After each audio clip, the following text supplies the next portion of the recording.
सृष्टि का चक्र इसी धुरी पर घूम रहा है, यानी आत्मा पर। ये लक्ष्य है, इसी को पाना लक्ष्य है। ज्ञान, कर्म और भक्ति मार्ग है। ज्ञान, कर्म और भक्ति मार्ग है। इन तीनों के साथ ध्यान को जोड़कर,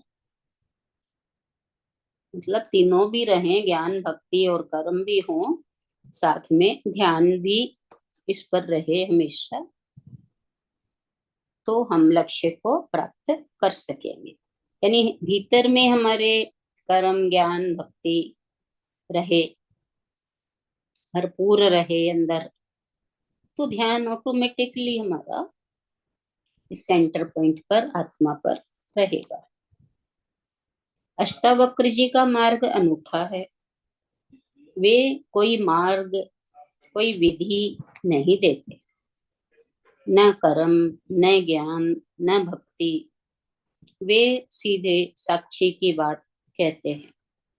साक्षी, इस साक्षी भाव में जानने से सारे भ्रम मिट जाते हैं। ये देह, मन, बुद्धि, अहंकार, संसार, सारे भ्रमवत लगने लगते हैं, प्रतीत होते हैं। इनके प्रति जो विचार हैं वे मिट जाते हैं, धारणाएं टूट जाती हैं जब हम साक्षी भाव में आते हैं।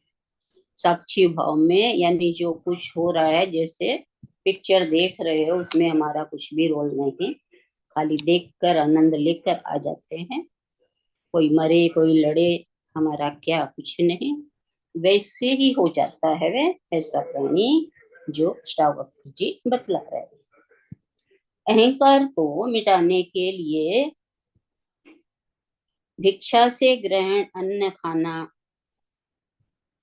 अपने को तुच्छ समझना, दूसरों के चरणों में झुकना आदि विधियां काम में लाई जाती हैं अहंकार को मिटाने के लिए।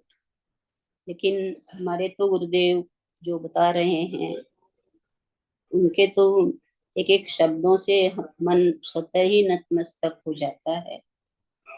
और अष्टावक्र जी जो हमें बता रहे हैं कि ये भी यही हमें बता रहे हैं कि किसी विधि का उपयोग करने की बजाय सीधे हम उस परम शक्ति परमात्मा का बोध कर लें कि वो ही कर रहा है, तो अहंकार स्वतः ही मिट जाता है। कितनी अच्छी बात है कि वो ही कर रहा है। सुबह भी लेसन सुना, मैं नानक मैं नन्हा सा, वो ही कर रहा है, हम कुछ नहीं कर सकते। तो जब ये ज्ञान होता है तो सारे भ्रम, अहंकार स्वतः ही मिट जाते हैं। अष्टावक्र जी कहते हैं, धर्म कोई परंपरा नहीं है। धर्म परंपरा नहीं है, वो तो शाश्वत है, सनातन है। अस्तित्व ही धर्म है। मनुष्य की पूर्ण क्रांति महाक्रांति, इससे मनुष्य का पूर्ण रूपेण परिवर्तन हो जाता है।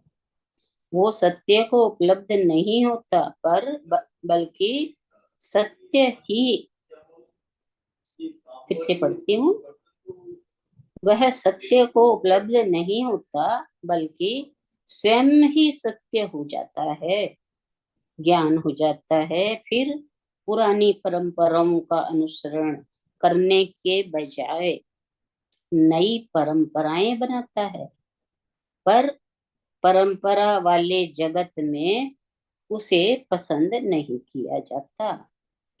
जो परंपरा को मानकर चल रहे हैं, उसे, जो परंपराओं को नहीं मानते हैं, उन्हें पसंद नहीं किया जाता।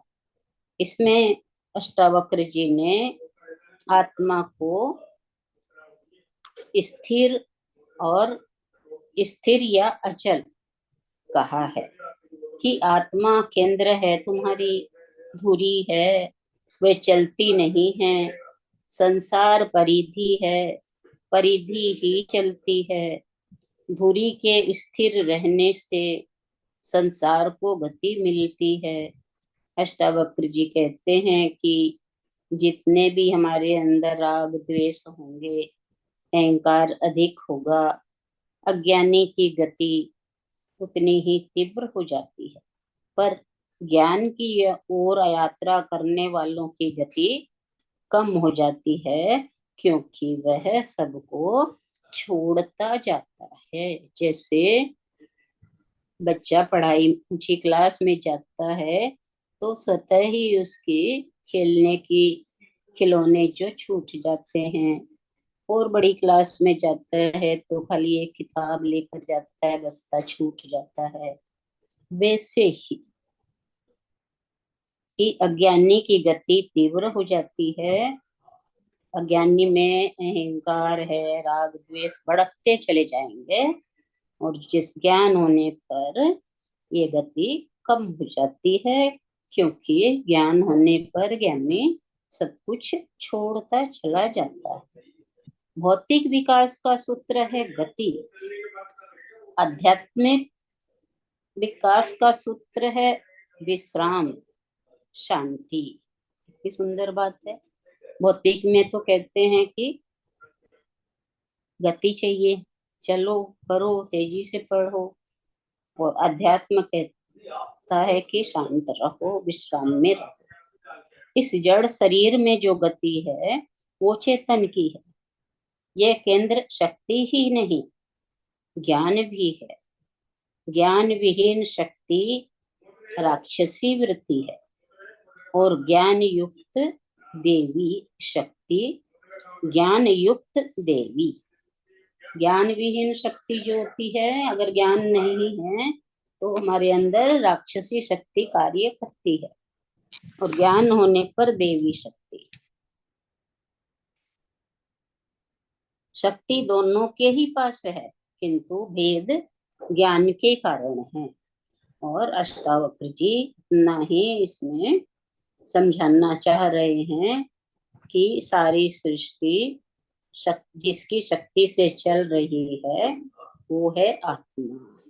आत्मा बोध स्वरूप भी है, अतः शक्ति और बोध भिन्न नहीं है, उसी आत्मा के हैं।